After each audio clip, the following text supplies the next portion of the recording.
केंद्र शासनाने 2015 मध्ये स्टँड अप इंडिया ही योजना घोषित केली आहे। या योजनेअंतर्गत अनुसूचित जाती व नवबौद्ध समाजातील नवउद्योजकांना मार्जिन मनी भरण्याची क्षमता नाही, त्यांना एकूण प्रकल्प किमतीच्या लाभार्थी हिश्श्यामधील 15% मार्जिन मनी देण्याची योजना सुरू केली आहे। यात नवउद्योजक लाभार्थ्यांना बँकेकडून 1 कोटीपर्यंतचे कर्ज उपलब्ध करून दिले जाते। त्यामुळे या योजनेचा नवबौद्ध समाजातील नागरिकांना उद्योग व्यवसायासाठी हातभार लागत आहे। यामुळे या योजनेचा लाभ अनेक नवबौद्ध नवउद्योजक घेत आहेत। या योजनेची माहिती नागरिकांपर्यंत पोहोचण्यासाठी सहाय्यक आयुक्त समाज कल्याण विभागाच्या वतीने जनजागृती केली जात आहे। या योजनेचा लाभ घेतलेले सुजित कुमार मुरमाडे हे समाधान व्यक्त करताना काय म्हणाले ते बघूयात। DSPK बुक पब्लिशिंग कंपनीचा मी मालक आहे। या कंपनीला मी 2010 मध्ये सुरुवात केली। त्या सुरुवातीला प्रकाशनाचा व्यवसाय खूप म्हणजे जोरात असायचा आणि वाचक वर्ग खूप याला पुस्तकांना छंद होता। वाचक वर्गांचा खरेदी चांगली होत होती पुस्तकांची। जसं दीक्षाभूमीला जगामध्ये सगळ्यात मोठा पुस्तकाची प्रदर्शनी भरते, तिथेही चांगला प्रतिसाद मिळत होता। तसेच शिवाजी पार्क 6 डिसेंबरला जे बाबासाहेबांच्या महापरिनिर्वाण दिवसा पुस्तकाचंही खूप मोठा तिथे शिवाजी पार्कला प्रदर्शनी भरते, तिथेही पुस्तकाचं खूप विक्री होत होती। पण माझ्याजवळ भाग भांडवल नसल्यामुळे मी हा पाठपुरावा करू शकत नव्हतो। बाबासाहेबांचे आणि इतर महापुरुषांचे पुस्तकाचं मला प्रकाशन करायचं होतं, पण माझ्याजवळ भाग भांडवल नसल्यामुळे मी तेवढं पुस्तकांचं प्रकाशन करू शकत नव्हतो। समाज कल्याणची स्टँड अप इंडिया या योजनेची माहिती पडली। त्या योजनेमध्ये मला 30 लाखाचं स्टेट बँक ऑफ इंडिया या बँकेने मला लोन दिलं। त्यानंतर समाज कल्याणचीच एक योजना आहे स्टँड अप इंडिया म्हणून, जे मार्जिन मध्ये 15% त्याला सबसिडी देते। त्या समाज कल्याणच्या योजनाचा मी पाठपुरावा करून मला ते मार्जिन मनी उपलब्ध करून दिली समाज कल्याणच्या अधिकाऱ्यांनी। 2022 मध्ये मला या योजनेचा लाभ मिळाला। माझ्या व्यवसायाला वेगळीच कलाटणी मिळाली। त्या पैशामुळे मी काही रॉ मटेरियल जे असते, पेपर असते, त्या पेपरचा मी साठा करून घेतला। त्या पेपरमुळे मला कॉस्टिंग कमी पडली। पब्लिकेशन करायसाठी, पुस्तक छपाई करायसाठी कॉस्टिंग कमी पडली, कारण मी तो समाज कल्याणने जे मला मार्जिन मध्ये दिली 4.5 लाखाची, त्याच्यामुळे मला तो पेपर घेता आला आणि मी अनेक पुस्तकं प्रकाशित करू शकलो। आता माझ्या प्रकाशनाला खूप मोठं नाव झालेलं आहे आणि माझ्यामुळे कमीत कमी भारतामध्ये 50 विक्रेता हे माझ्यामुळे आपलं उदरनिर्वाह करत आहेत। मी समाज कल्याणचं खूप आभारी आहे की त्यांनी मला 15% मार्जिन मनी मिळवून दिल्यानंतर माझा व्यवसाय खूप चांगला चालत आहे। तसेच या प्रकाशनामुळे DSPK बुक पब्लिशिंग प्रकाशनामुळे मी हिंदी टायटल सुद्धा आता काढणं चालू केलेले आहे।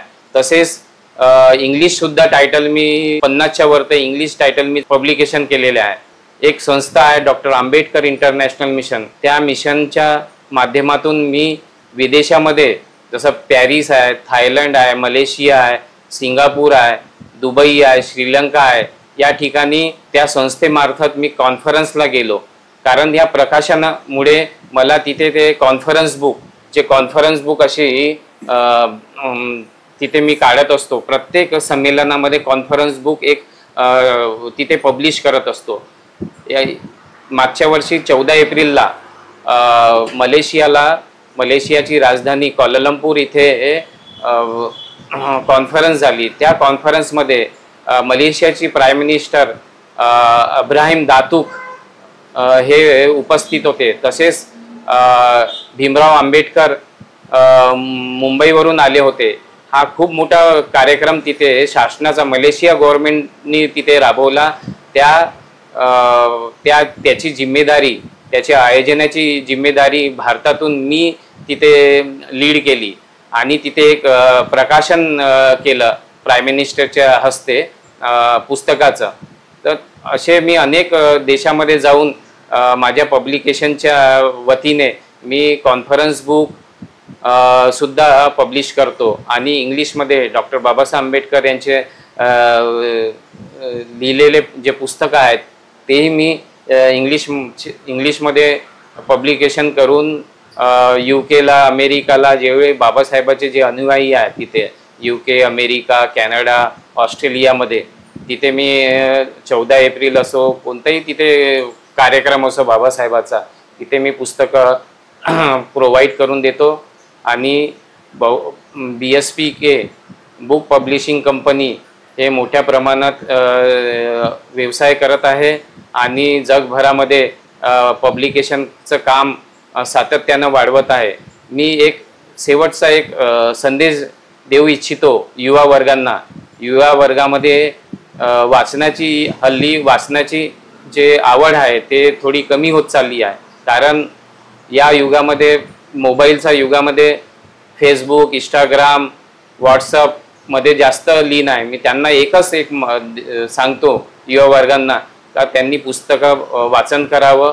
पुस्तकं वाचल्यानंतर वेगळाच एक मोटिवेट माणूस होतो आणि वेगळीच शक्ती निर्माण होतो आणि त्याला जीवनामध्ये वाचण्याची आवड निर्माण झाली की तो चांगल्या स्पर्धा परीक्षामध्ये आणि इतर याच्यामध्ये डिबेटमध्ये या कोणत्याही इंटरव्ह्यूमध्ये तो फेस करू शकतो। म्हणून युवा वर्गांना मी एवढेच विनंती करतो की त्यांनी वाचन संस्कृती निर्माण करावी आणि वाचक वर्ग चालू ठेवावे सातत्याने। हेच मी आपल्या सगळ्यांना एक शुभेच्छा देतो आणि शेवटचं समाज कल्याणची जे योजना आहे margin stand up India margin money त्याचा युवा वर्गांनी लाभ घ्यावा आणि स्वयंरोजगार निर्माण करून उद्योजक व्हावं हेच मी संदेश देतो। युवकांना आपला उद्योग निर्माण करण्यासाठी राज्यातील अनुसूचित जाती तथा नवबौद्ध घटकातील पात्र नवउद्योजकांना या योजनेसाठी अर्ज करता येतो। उद्योग आधार नोंदणी प्रमाणपत्र व जात प्रमाणपत्र, बँकेचे कर्ज मंजुरी पत्र, आधार कार्ड, पॅन कार्ड व बँक कर्ज खात्याचे विवरणपत्र प्रस्तावासोबत सादर करणे आवश्यक आहे। मार्जिन मनी योजनेचा लाभ घेण्यासाठी सामाजिक न्याय विभागाकडून अर्ज मागवले जातात। अधिक माहितीसाठी समाज कल्याण विभागाशी संपर्क साधावा।